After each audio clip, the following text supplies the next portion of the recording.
So if you homeschool, even if you don't homeschool, has your child ever said, "I hate math"? I said that once or twice myself, and so have my kids. Now, I have an answer. Working through our kids' bad attitudes is one of the difficulties, one of the most exhausting parts, really, of homeschooling. It's right up there with dealing with our own bad attitudes. I'm Misty Winkler, and this is the Simply Convivial podcast. I'm a homeschooling mom of 5 with almost 2 graduates, still homeschooling the 3 that are left, and trying to stay cheerful while doing it. I'm also the author of the brand new book, The Convivial Homeschool, Gospel Encouragement for Keeping Your Sanity While Living and Learning Alongside Your Kids. And if there is any situation in our homeschool that requires us to keep our sanity, it is dealing with math fits. So let's dig in. So if you've homeschooled for any length of time, then you've probably encountered them. Math fits. On good days, it looks like mad math doodles and rhyming complaints. On average days, it looks like snarky word answers to word problems and bitter mutterings about John or Sue finding out how much they spent for themselves instead of asking someone else to do their work for them. And sure, we have good math days too.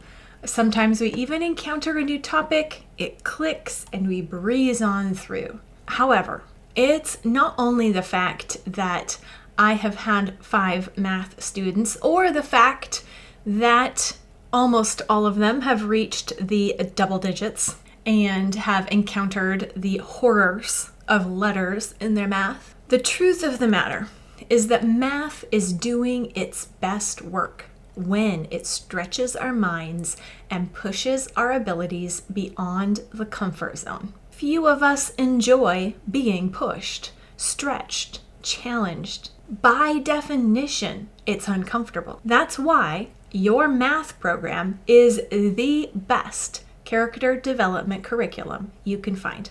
Math teaches us not only about fractions and functions and the relationships of numbers, it also teaches us how to handle our own inadequacies, how to admit a mistake and correct it, how to rise to a challenge and persevere. So for every one of my students, by the time they've hit 8 or 9 or long division, whenever that hits, they start hitting rough patches with math. These intensify when the math challenges coincide with bodily changes.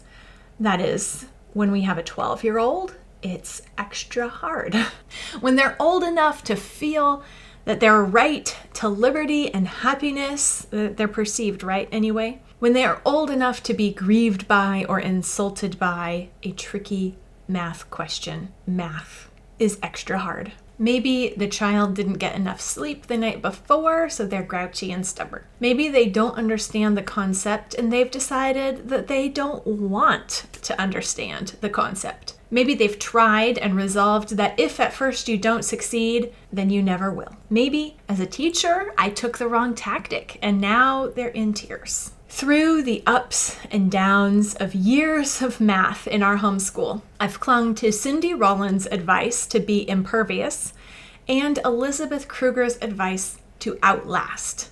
They are right. It is the calm brick wall that best breaks the waves of emotional turmoil. When you're facing such waves, here are 3 principles to keep in your back pocket. Find the source of the stress. The tears are a symptom, and generally the cause of the tears is stress.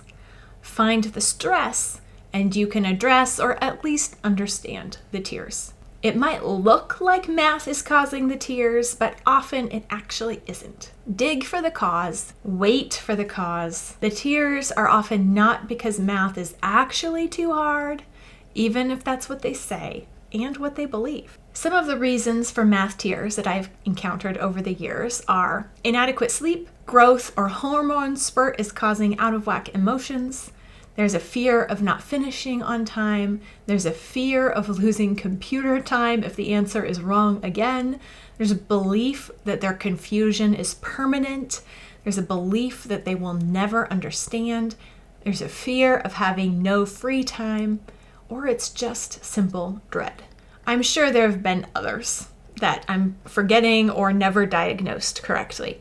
In the comments, I'd love to hear some of the causes that you have seen for math tears. The tears are emotions holding sway over reason. While the stress and the tears are forefront, clear thinking is impossible. We need to help them over the emotional hurdle before tutoring the math equations.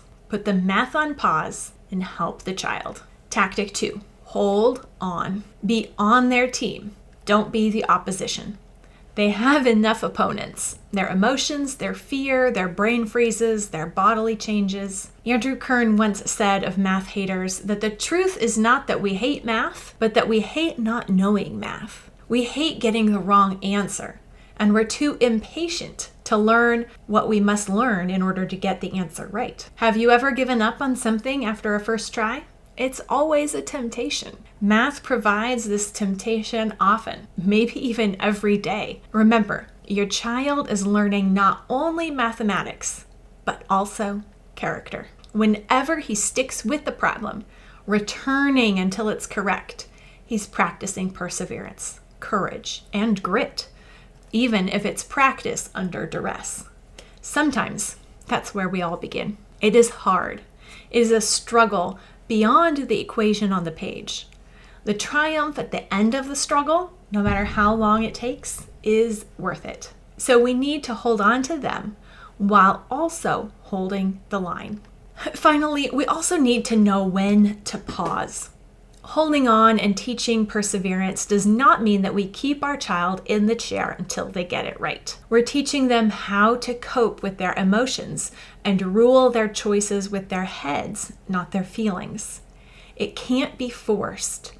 It's an activity of the child himself. As the mother teacher, it's easy to make it much harder for them to do so. When we pile on our emotions of frustration on top of their own, we suffocate them. When we turn on the heat, we add stress and increase the mental shutdown. Our job in these situations is to ensure that giving in to feelings never gets them out of their work in the end. They do not get rewarded for giving in to their feelings. But we also teach them true coping strategies that actually work. And they work even for us, and we need to remember to take our own advice there too. When the emotions are too hot to think clearly, stop. Take a walk, jump on the trampoline, get a drink of water, do piano practice instead, and come back to math later.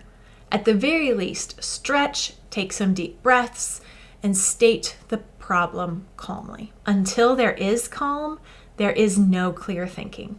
Without clear thinking, there is no math progress. Sometimes we truly do find that they have hit a math wall that they can't leap over. The concept baffles them. The basics are so rusty that silly errors throw them off every time. Maybe the approach makes no sense and they've built up an antipathy that you can't get over right now. It's okay to push pause, so long as that's your calm response as the teacher and not giving in to their frustrations. Do Khan Academy or Extra Math or Calculator Review. Find extra practice pages on the internet to print. Take a total break week. Breaks are good for progress. Just like land needs to lie fallow to be more productive later, growing and development happens in the quiet spaces too. Don't fear the looming spring break, summer vacation, or Christmas break, thinking it will make things worse. Don't try to use that time to catch up because they've been obstinate in math.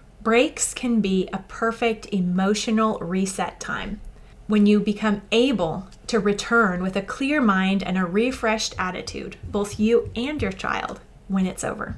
Homeschooling takes wisdom. There are no cookie-cutter answers that will work every time with every child. Instead, you have to pay attention, be faithful to love, and remember that love is not irritable or resentful and does not insist on its own way. Homeschooling and parenting are intertwined. We must parent our children in the midst of every math lesson. If you need more perspective shifting, truth telling like this video, then you will love my new book, The Convivial Homeschool: Gospel Encouragement for Keeping Your Sanity While Living and Learning Alongside Your Kids. Each chapter is about this length and tells a story about either my homeschool as a homeschool mom or my homeschool experience as a kid myself. But through it all, the point of each chapter is that it is God's good work in us that He is accomplishing, our sanctification, that is more important and more guaranteed than any of the good works we think that we are doing for our kids. We can glorify God by walking faithfully in the situations that He has given us, even when we are not in control. And that's what the Convivial Homeschool helps us see in so many different situations. At the end of every chapter, you will have application reflections that you can make and the reminder to repent, rejoice, repeat.